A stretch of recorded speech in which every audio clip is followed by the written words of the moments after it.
Islam. Greetings and welcome. Don't forget to like, subscribe and what's that other one? Oh yeah, share. I told you all in an earlier video that I would share my Bonafides with you, and I will do that now. Now, they are many, they are varied, and they are true. All of them are true. I'm going to share them with you. And I'm going to share some other things with you. The first thing I'm going to share with you is my Sheikh's card. I am a card-carrying Grand Sheikh of the Moorish Science Temple of America with blood on the books. And as your prince, and because there is only one way to do anything, and that is the Moorish way, the correct way. Understanding that my land has been conquered, and I understand full well all of the things surrounding that and where we as a people stand today in our home. And I am including my amalgamated Moors, my nephews and my nieces. We are all Americans. And as I told you in a prior video, the United States of America is and always has been at war with America. I'm going to give you some examples of that in this video. All right. Exhibit 1. This is a notice of foreign jurisdiction. I have a card I carry in my wallet. Here is my authentication number at the State Department. I will give you that number. That number is 1600-4143. If you wish to call the State Department to verify that this is Princeanaelbey's authentication number, because I am not a U.S. citizen. That is what this means. The number to the U.S. Department of State Authentications Office is 202-647-4000. So the United States knows who I am, and it's playing some pretty foul games, but it's all in the game. See, I'm working for the next 7 generations of amalgamated Moors and Asiatic Moors in their home. That's what I'm working for. That is what we at Temple Alhambra are working towards. Establishing a viable and proud legacy for our successors. We look 7 generations ahead. And this that I am going through now, I am doing it for them. I don't matter, only the work matters, not me. They matter. I'm going to share with you again what our ancestors did when they wrote the Constitution for the United States. They guaranteed us our rights and liberties, and they did it in the first 7 articles It is not a coincidence that it is in 7 articles. That is the divine number. It's not a coincidence. Our liberties, freedoms, and everything else that we had before the European colonizers came are guaranteed to their successors. That would be us. That is partially why the United States hid the organic constitution for the United States.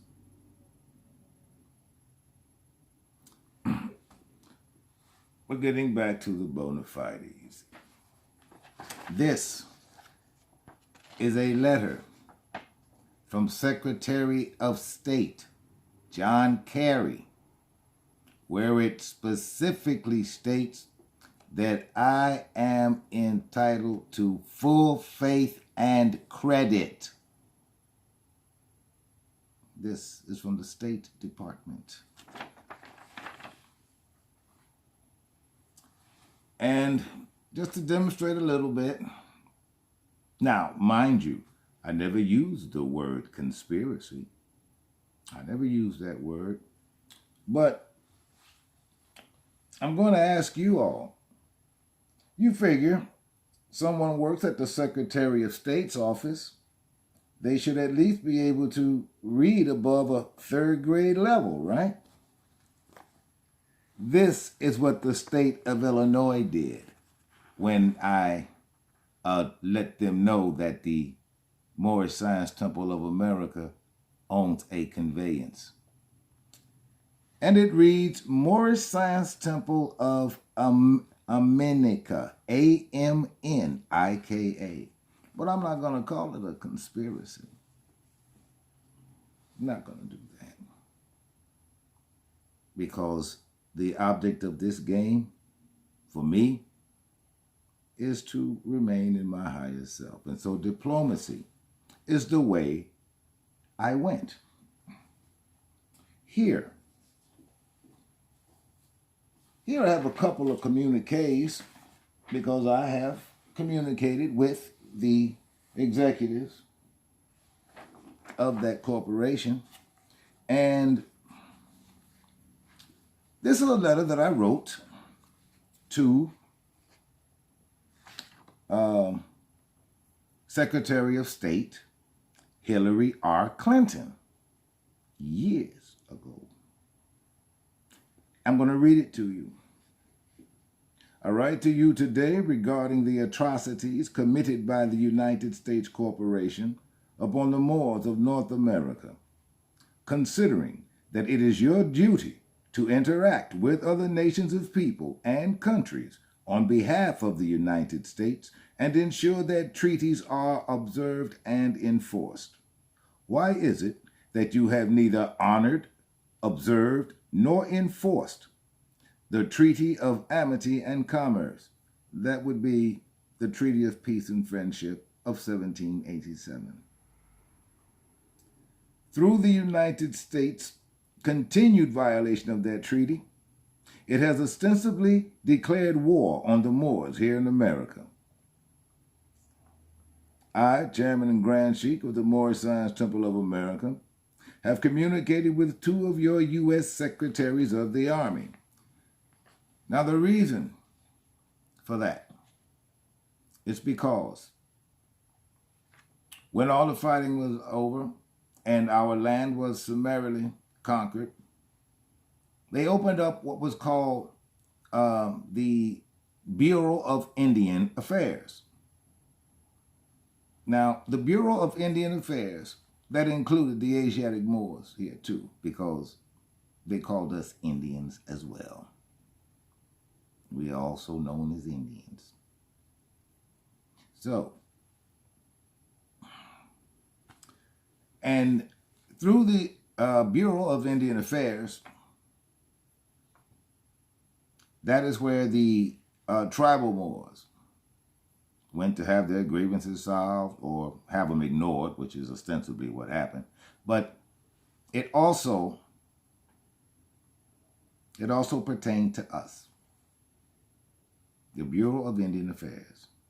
Now, this is what you amalgamated Moors, I want you to check this out. back during that time, they were given the tribal Moors, well, they weren't giving them anything. They were simply restoring some of their rights and things. And, you know, such as no taxes and all the rest of this good stuff. So what began happening was if the European paid $5, then he too could become an Indian. And that is where the term $5 Indian came from. They paid $5, they could be classified as an Indian. Anyway, back to Madam Secretary's letter. Oh, I never did tell you. The reason I went to the Army is because the Army is the only place that Moors should go for their grievances and everything else. Because remember, the U.S. Army, it works for the Republic. It is in service to the Republic. But now, since the Republic's army has been co-opted by the United States, it no longer observes these treaty designations. No longer does that. Because the U.S. Army and U.S. Navy have been co-opted by the United States. And they are in service to America, the republics in America. That's why I went to Pete Guerin.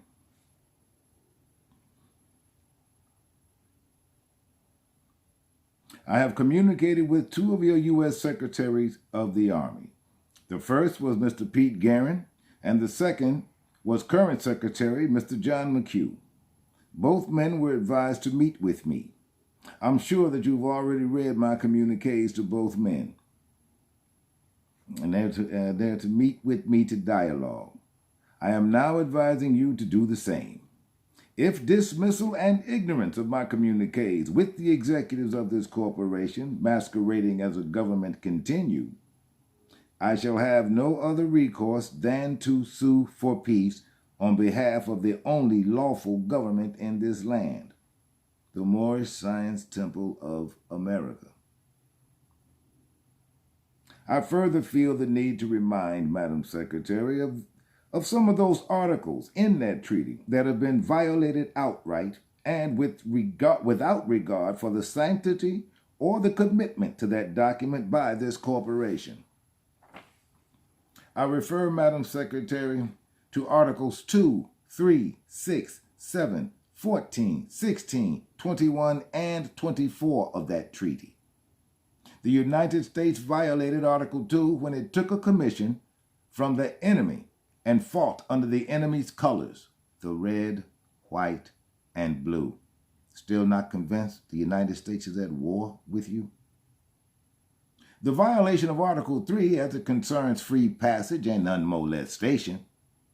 If such free pass and unmolestation rules applied during cases of war with other nations, having made prize of their effects and goods, then should not this free passage and unmolestation take precedence in a time of peace with those goods and or effects originating from either of the contracting parties? Prove otherwise, Madam Secretary. This, Madam Secretary, is why I posed the question. Has there been a formal and official declaration of war upon the Moors of America by the United States? If it is so, Madam Secretary, make me know it. Where in any of the halls of government is it written? I, Princeanaelbey, contend, Madam Secretary, that no such document exists. The reason no such document exists is because that treaty is still in full force and effect. Prove otherwise, Madam Secretary. In conclusion, of the truths of Article 3 and the contentions contained therein, there is no justifiable excuse for the United States government's behavior towards or the outright mistreatment of the Moorish Americans' life, liberty, possessions, and property. Prove otherwise, Madam Secretary. It is now incumbent upon you and the Great One to open dialogue with this government in earnest in order to prevent any other embarrassments that shall surely befall your corporation. Peace and love, Madam Secretary. Sign me. That was the letter to Secretary of State Hillary Clinton. You know, the Democrats who just loves her black people and African Americans so much, she gonna give them hot sauce. That's what she thinks about you. That's what she thinks about you. There was nothing in that communique to her that was fictitious or untrue. Nothing. I'm going to close with another letter. This one I sent to Secretary Pete Guerin, who was Secretary of the Army at that time. This was back in 10. Greetings, Secretary Guerin. I am Sheikh Princeanaelbey of the Moorish Science Temple of America. In the event that you are not familiar with our organization, I refer you to Herd's Revised Statutes, Chapters 32, Section 32, and 36. Perhaps then you will acquire a fuller understanding. On August 1st, 1928, at 2:52 p.m., recorded in Cook County, Illinois, the Moorish Science Temple of America derived its power and authority. I refer you to Book 521, page 579. In addition to this, I will take this time to remind the Secretary that our two peoples have an existing and in full force and effect contract. The contract, which I'm referring to, is the Constitution for the United States of America. Our forefathers, when they wrote this document and placed these words in it, to form a more perfect union. The Union really is older than the Constitution.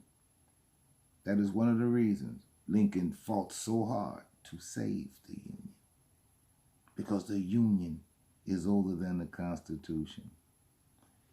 And the Union was called the Union of States in Alhambra. U.S.A.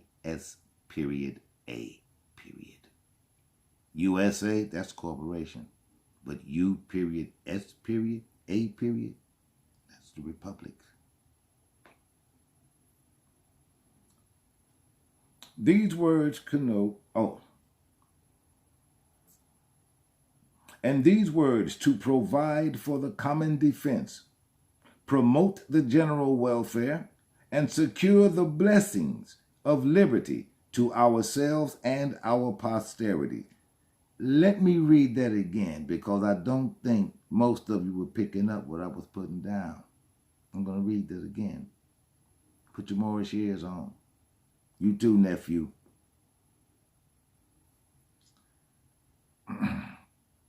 The words are to provide for the common defense, promote the general welfare, and secure the blessings of liberty to ourselves and our posterity. They were talking about us. We are their posterity. This is why we at Temple Alhambra think 7 generations ahead. We are here now. That means the work is now. Can't be put off. At any rate, on with Secretary Guerin's letter. These words connote that we, their posterity, are guaranteed these rights, our birthrights. And that's what they took when they took your names. They took your birthrights as well. In addition, Secretary Guerin, I refer you to Article 10, Section 8 of the Constitution to define and punish piracies and felonies committed on the high seas and felonies against the law of nations. And the United States is guilty of all of these things. All of these things. Article 15 states, to provide for calling forth the militia. Nephew, did you hear me? Did you hear me, nephew? Let me read that again for you, just in case you had that beer up to your lips and you didn't quite hear me. Article 15 states, to provide for calling forth the militia, to execute the laws of the Union. So you grow your militias. You grow your militias. You grow them because they are needed. They are needed. And you're going to have to help your aunts and uncle in areas where they are deficient. Because you are going to have to learn to move as one. The United States is going to be relentless when it stops pussyfooting around, snatching your rights through legislation, national ID cards. They are driving you headlong into slavery. I hope you see this. So yes, nephew, you build your militias, man. You build them. And those right-minded Asiatics you run across, you recruit them. Because you teach them, they will teach others in the militia. Going on with Guerin's letter. But I got to read Article 15 again. It states, to provide for calling forth the militia to execute the laws of the Union, suppress insurrections, and that is what the United States is doing. This is an insurrection. They are guests. They were guests here. How many of you knew that the United States only had a 50-year lease? It was only supposed to be here 50 years. And if you ask me, they kind of outstayed their 50 years. But they've got Donald Trump now. You know, things are getting better for the United States. Because we only have two interests in the United States as the de jure government. How it is doing financially and what it is doing financially, and what it is doing politically. Well, from what you can see currently, the Democrats want to just make a huge political mess. And I personally am kind of proud of Donald J. Trump because he's ignoring all of that nonsense and he's tending to business. He's tending to business. He is letting none of that even slow him down. He and Lincoln are very similar. Let me finish Secretary Guerin's letter. Secretary Guerin, calling forth the militia to execute the laws of the Union, suppress insurrections, and repel invasions. Secretary Guerin, I call these things to your attention because the Moors are being set upon by pirate individuals and corporations. We are not subject to your admiralty colorable jurisdiction. Now they know this. It's in the treaty. But it violates it anyway. It's in the treaty, which is still in full force and effect. It means it's active. And the United States should, if there were any honor in it at all, should abide by the contracts. We, as a free national people, now invoke the rights guaranteed to us by our fathers. I just gave them to you.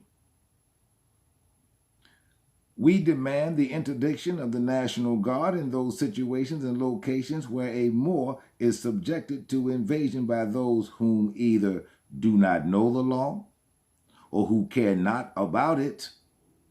The Constitution is still the law of the land.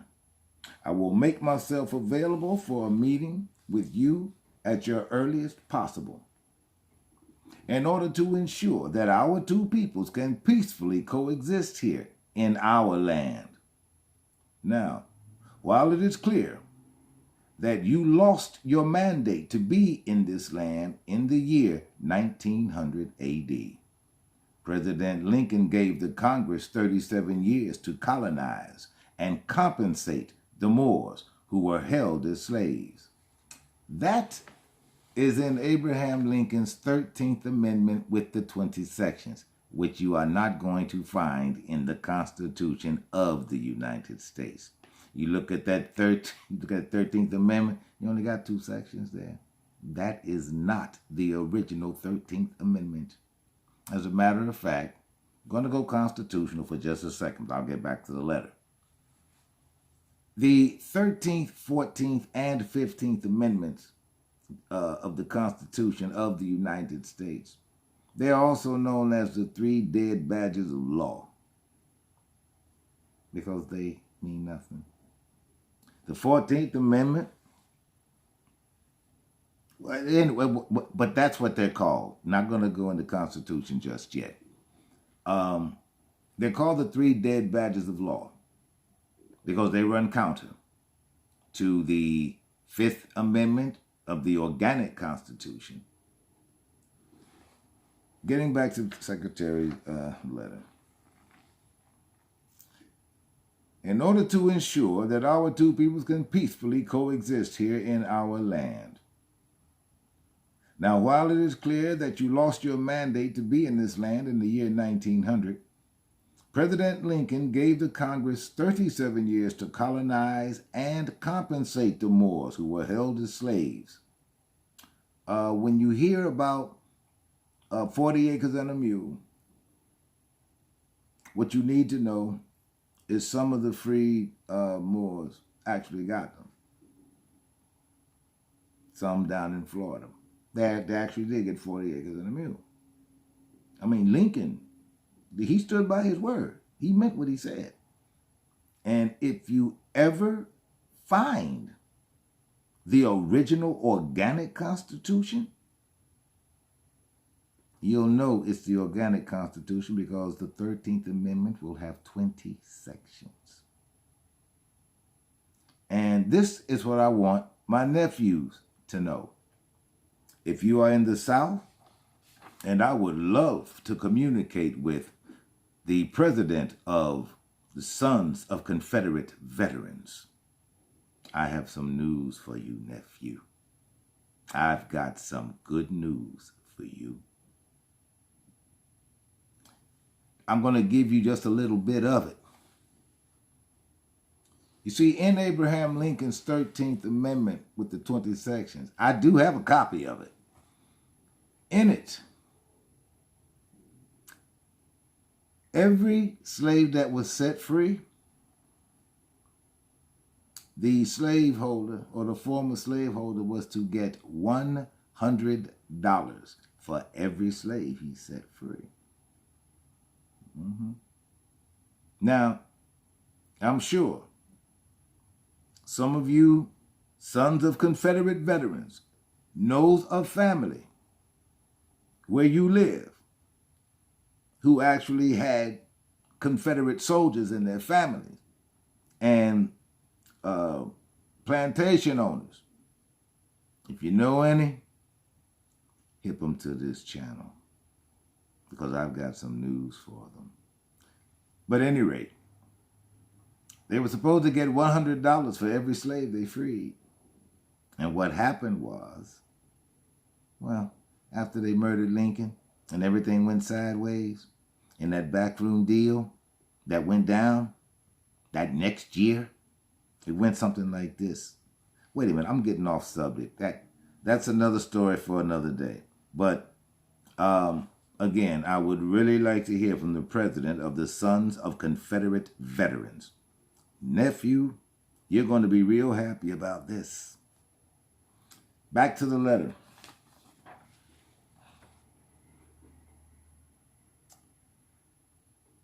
This, on the colonizing, oh yes. This, however, the law is still in full force and effect. We are in full life. That's a law term. If you haven't begun your scholarship, then you're already too late. But look up, in full life. They're not just 3 words. It's one statement.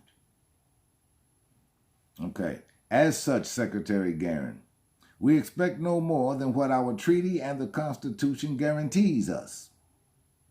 Under the law of the land, you took an oath on it, sir. Enclosed, you will find a copy of George Washington's letter to the Emperor of Morocco after the machinations employed to deceive were carried out and the occupation began in earnest.